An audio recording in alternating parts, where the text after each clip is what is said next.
here we are, back on the smoke shack. There's tools. There's motorcycles. Unfortunately, no motorcycles today. But the wife is getting the trailer. This is her brilliant idea. She's bringing the trailer up to the garage that has all the wood in it so we can put all the tools in it, like the saws and all that stuff. And that way we don't have to carry it all back there. We can just motor it back with the truck because she's more brilliant than I am. Look, and there she is.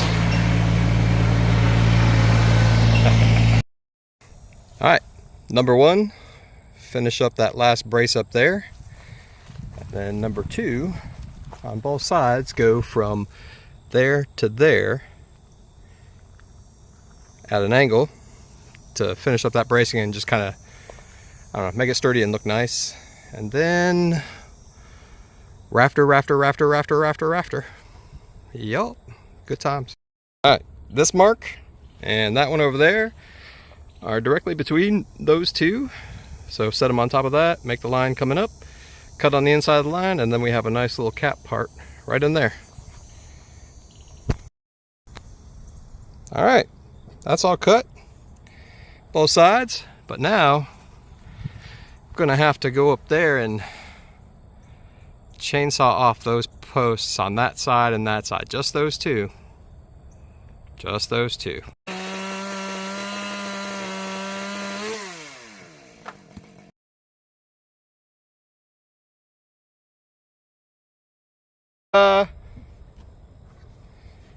And bracing, strength, structural. Look at you up there measuring spots for rafters. Need a pencil? Yeah, I need a pencil and a square. Oh, our offcut from that guy right there just happens to be the exact correct angle to put on the front of our rafter to make it kind of flat so that I can put a faceplate on it so it's not tilted up. Now we're sawing them all up.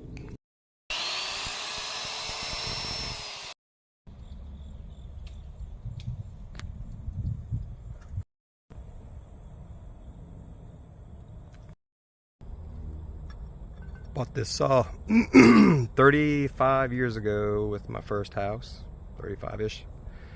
I can honestly say that with a little bit of patience and a great partner, nothing really seems like it's ever too hard. So I now have all of the angles cut on all of the rafters and a little bit of 80s country and some nostalgia. And we'll be able to put these guys up here now. Well, those are going up. And then we gotta tie them together, but here's a structural question. I know with just the weight of the metal, that's plenty, 24 on center. But I'm thinking that maybe I should do one from there to there, and then there to there and there to there. Let's ask the wife. Well, the wife agreed with you. Yes, we should have put that brace in, so we did. See right there, when it comes through the middle, this all connects. But you know what that does? That creates a really awesome spot right there and right there for the hammock chairs that we have, which will go perfect while you're chilling in here in the shade, out of the rain, out of the weather, smoking meats and having fun. All right, guys and gals, that is it for part 3. I have all the rafters up. All the hurricane ties are on. The rafters are not tied into the hurricane ties because I just ran a string line to get all the front done.